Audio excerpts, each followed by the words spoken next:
Halo, selamat malam.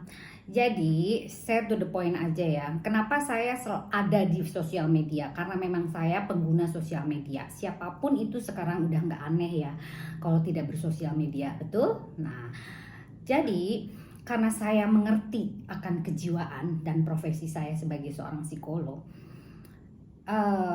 saya pun berkomentar sebagai netizen dong, ya kan? Namun yang edukatif pastinya. Tidak seperti orang-orang yang hanya memberikan statement tanpa ada dasar ilmunya. Betul nggak sih?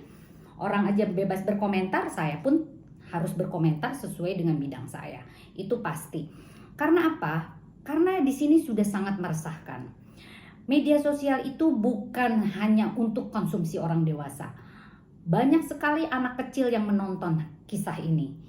Ya, sekarang ini di handphone aja bisa kok lihat gadget, lihat internet dan sebagainya, lihat TikTok, lihat podcast, lihat YouTube dan sebagainya. Semua bebas gitu.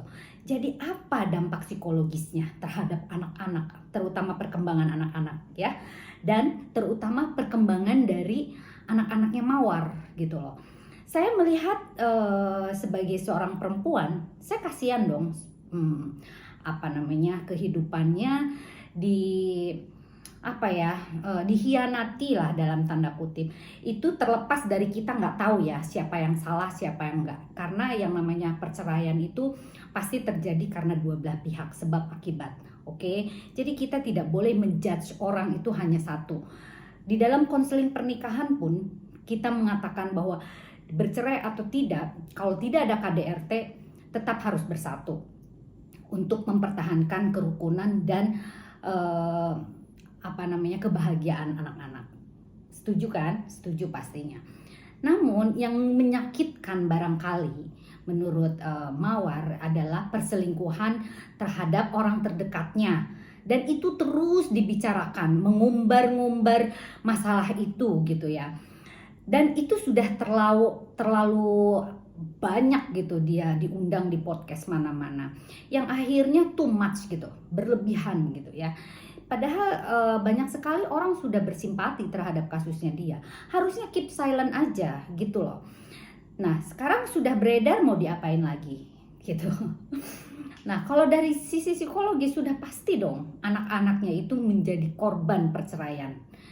Jadi sekarang yang saya lihat, mereka secara tidak langsung menggiring publik atau menggiring opini orang untuk menjudge laki-laki tersebut salah. Yang notabene laki-laki tersebut adalah bapaknya anak ini.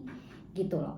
Nah, perkembangan bagaimana kalau sampai orang tuanya dijelek-jelekan di media sosial yang notabene tidak bisa yang namanya jejak digital itu dihapus. Mau diapakan kejiwaan dia? Dampak psikologis dari trauma itu sangat panjang. Dan ini akan sampai tua anak ini. Ini bisa berulang loh. Hati-hati. Jadi dampak psikologis yang berulang itu ya misalkan dari perceraian orang tuanya gitu dengan kondisi yang tidak harmonis, ini bisa ditiru dan bisa mengulang terhadap anaknya. Nah, apa jadinya kalau sampai ini terjadi gitu terhadap anak ini? Secara anak ini kan sedang tumbuh ya, sedang masa pertumbuhan. Jadi sangat rentan gitu. Di sini ada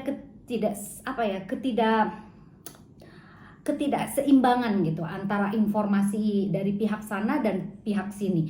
Dari sini memberikan satu statement yang wah diundang sana sini, mengumbar air mata dan sebagainya.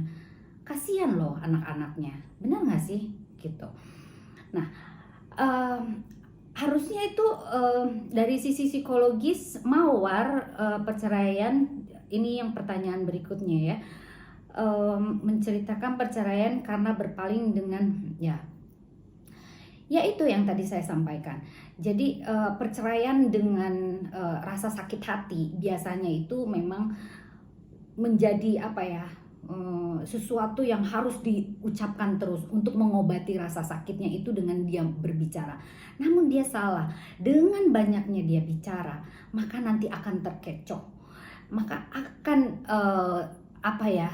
secara tidak langsung itu menjelekkan orang yang tidak ya menjelekkan orang yang bersangkutan gitu loh, yaitu bapaknya anak-anaknya gitu kan ya.